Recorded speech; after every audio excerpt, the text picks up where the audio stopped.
Hello बच्चों, इस video में हम पढ़ने वाले हैं चैप्टर नंबर 13। हम 12 चैप्टर तक लास्ट वीडियो में पूरे कर चुके हैं। इस वीडियो में हम पढ़ेंगे फोर्स, वर्क और एनर्जी के बारे में। चैप्टर का नेम है फोर्स, वर्क एंड एनर्जी। ये चैप्टर नंबर 13 है। सबसे पहले हम इस चैप्टर को समझेंगे और उसके बाद इसका बुक वर्क पूरा करेंगे। तो शुरू करते हैं बच्चों। In previous class we read about pushing और पुलिंग एन ऑब्जेक्ट। तो हम पिछली क्लास में हम पुशिंग और पुलिंग के बारे में समझ चुके हैं, पढ़ चुके हैं। This term means that we apply a force on the object. Most of the action that we perform in our daily lives are pushing और pulling something. तो देखिए यहाँ पर कुछ पिक्चर दी हुई है जिसमें पुशिंग और पुलिंग बताया गया है कि किस तरीके से पुश और पुल करके जो है कोई चीज़ है, फोर्स जो है वो परफॉर्म करता है। तो सबसे पहले हम समझेंगे फोर्स के बारे में। तो देखिए फोर्स किसे कहते हैं। फोर्स इज अ पुश और पुल, यानी कि बल किसी वस्तु को धक्का देने या खींचने कहलाता है। यानी कोई भी चीज है उसको अगर धक्का दिया जा रहा है और या फिर खींचा जा रहा है तो उसको क्या कहेंगे, उसको फोर्स, बल लगाना कहेंगे। जब हम किसी चीज को हिलाने, रोकने या उसकी दिशा बदलने यानी उसकी जगह बदलने के लिए ताकत लगाते हैं तो उसको फोर्स कहते हैं, उसे बल कहते हैं। अब ये जो फोर्स है वो कितने प्रकार के होते हैं। सबसे पहले इलेक्ट्रोस्टैटिक फोर्स यानी विद्युत स्थैतिक बल। When we rub a comb in dry hair, it attracts paper bits. जब सूखे बालों में कंघी रगड़ते हैं तो वह कागज के छोटे टुकड़ों को खींच लेती है। मतलब रगड़ से पैदा हुआ बिजली जैसा बल जो हल्की चीजों को खींचता है। इसके बाद है muscular force. Force apply by our muscles. हमारे शरीर की जो मांसपेशियों से लगाया गया बल, जो हमारे शरीर की मांसपेशियों से जो लगाया गया बल होता है उसको मस्कुलर फोर्स कहते हैं। जैसे दरवाजा खोलना, बैग उठाना, फुटबॉल मारना, ये सब क्या है, जिसमें हम अपनी बॉडी का इस्तेमाल कर रहे हैं, मांसपेशियों का इस्तेमाल कर रहे हैं, तो इसे मस्कुलर फोर्स कहेंगे। इसके बाद है मैकेनिकल फोर्स। तो फोर्स प्रोड्यूस बाय मशीन्स। तो जो बल मशीन द्वारा लगाया जाता है उसे मैकेनिकल फोर्स कहते हैं। जैसे गाड़ी, बस, मशीन सब इंजन की ताकत से चलते हैं। इसके बाद है इफेक्ट ऑफ फोर्स, बल का प्रभाव। फोर्स क्या क्या कर सकता है। वस्तुओं का आकार बदल सकता है, चलती वस्तुओं को रोक सकता है, रुकी वस्तुओं को चला सकता है और उसकी दिशा बदल सकता है। जैसे बल से चीजें हिलती, रुकती या बदलती हैं।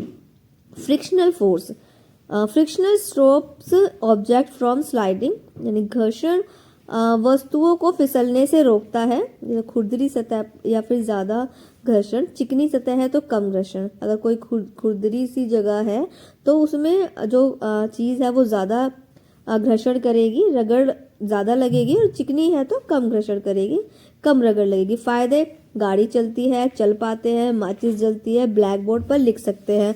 और नुकसान क्या होगा, चीजें जल्दी घिसती हैं, भारी सामान खिसकाना थोड़ा मुश्किल होता है, मशीन के पुर्जे खराब होते हैं, इसीलिए मशीनों में तेल डाला जाता है। इसके बाद देखिए ग्रेविटेशनल फोर्स, गुरुत्वाकर्षण बल। अर्थ पुल्स ऑब्जेक्ट टुवर्ड्स इटसेल्फ। पृथ्वी वस्तुओं को अपनी ओर खींचती है। ऊपर फेंकी चीज नीचे गिरती है क्योंकि धरती का गुरुत्व बल होता है, गुरुत्व बल होता है। जब हम कोई चीज ऊपर की ओर फेंकते हैं तो वो सीधे नीचे ही आकर गिरती है, क्योंकि हमारी जो पृथ्वी है, हमारी जो धरती है, उसमें गुरुत्वाकर्षण बल है। तो कोई भी चीज ऊपर फेंकेंगे वो नीचे आके वापस से वो नीचे ही आकर गिरेगी। Magnetic force, force apply bye a magnet. चुंबक द्वारा लगाया गया बल, यानी चुंबक लोहे को खींचती है। इसके बाद देखिए work, work is done when force cause movement. जब बल लगाने से वस्तु हिलती है तब कार्य होता है। जैसे बैठना, सोचना, तो ये कोई कार्य नहीं है। गेंद खेलना, सामान उठाना, ये सब काम है, ये सब वर्क है। Energy, energy is a capacity to do work. कार्य करने की क्षमता को ऊर्जा कहते हैं। बिना ऊर्जा के कोई काम नहीं हो सकता। टाइप्स ऑफ एनर्जी, तो एनर्जी कितने तरीके की होती है। एक होती है हीट एनर्जी, गर्मी से मिलने वाली ऊर्जा, यानी कि सूरज, गैस, कोयला। इससे क्या है, इससे खाना पकाने में जो है मदद की जाती है, खाना पकाने में काम आती है। तो हीट एनर्जी होती है। लाइट एनर्जी, रोशनी से मिलने वाली ऊर्जा, जैसे सूरज, बल्ब, मोमबत्ती से चीज़ें दिखती हैं। इलेक्ट्रिकल एनर्जी, बिजली से मिलने वाली ऊर्जा, जैसे टीवी, वॉशिंग मशीन, कंप्यूटर चलना, तो ये सब क्या है, ये इनमें कौन सी इलेक्ट्रिकल एनर्जी है। साउंड एनर्जी, आवाज़ से मिलने वाली ऊर्जा, जैसे रेडियो, टीवी, गिटार, तबला आवाज़ पैदा करते हैं, तो ये सब साउंड एनर्जी है। विंड एनर्जी, पवन ऊर्जा, हवा से मिलने वाली ऊर्जा, जैसे पवन चक्की से बिजली बनती है। मैकेनिकल एनर्जी, गति या स्थिति से मिलने वाली ऊर्जा। पोटेंशियल एनर्जी, ऊंचाई या स्थिति के कारण जमा ऊर्जा। काइनेटिक एनर्जी, मतलब चलती वस्तु की ऊर्जा। सोलर एनर्जी, सूर्य से मिलने वाली ऊर्जा। पौधे भोजन बनाते हैं, सोलर पैनल से बिजली बनती है। कंजर्वेशन ऑफ एनर्जी, कंजर्वेशन कैसे किया जाता है एनर्जी का, जैसे energy can not be created of और डिस्ट्रॉयड, ऊर्जा ना बनाई जा सकती है और ना ही नष्ट की जा सकती है। ऊर्जा बस एक रूप से दूसरे रूप में बदलती है। तो देखिए यहाँ पर हो गया ये चैप्टर कंप्लीट। इसके बाद देखिए इसका दिया हुआ है बुक वर्क, जिसको अब हम पूरा करेंगे।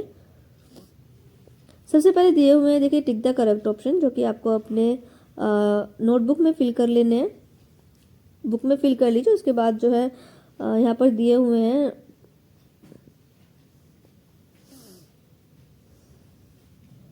टिक द करेक्ट ऑप्शन अपनी बुक में फिल कर लीजिए। इसके बाद है फिल इन द ब्लैंक्स, मैंने नंबर डाल दिए हैं, अब जल्दी से अपने fill in the blanks fill कर लीजिए। इसके बाद मैचिंग है, मैंने नंबर डाल दिए हैं।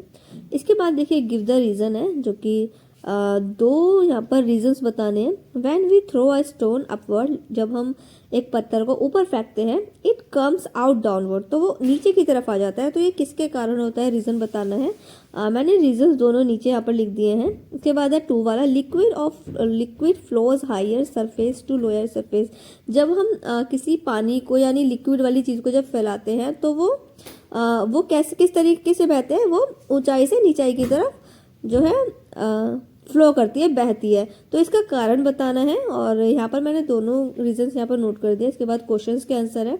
क्वेश्चंस के आंसर आपको आपकी स्क्रीन पर आ रहे होंगे, वहाँ से आप नोट कर लीजिएगा। ये वर्क आप सारा आपको नोटबुक में करना है। नोटबुक में आपको question answer, give the reason और matching, fill in the blanks book work भी आपको करना है, तो ये आप कंप्लीट कर लीजिएगा। आने वाली नेक्स्ट वीडियो में हम नेक्स्ट चैप्टर को पढ़ेंगे। वीडियो पसंद आया हो, समझ में आ गया हो तो वीडियो को जल्दी से लाइक कर लीजिए और बच्चों को भी शेयर कर दीजिएगा।